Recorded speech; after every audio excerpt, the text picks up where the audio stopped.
Very good morning, students. How are you? Today we are going to read our English book. The name of our topic is Sound of A, like Ben and his hen.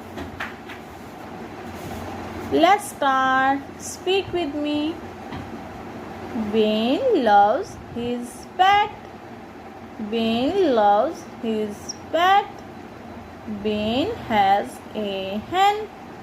Ben has a hen. The hen is red. The hen is red. It lays an egg in the net. It lays an egg in the net. Ben sold it for a yen. Ben sold it for a yen.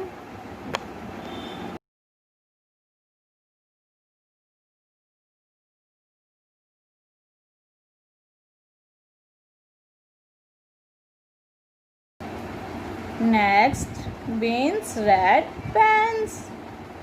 Ben has 10 pants. Ben has 10 pants.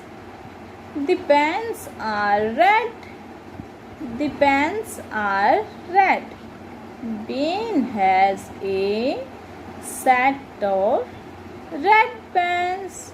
Ben has a set of red pants. Bye bye, students. Have a good day.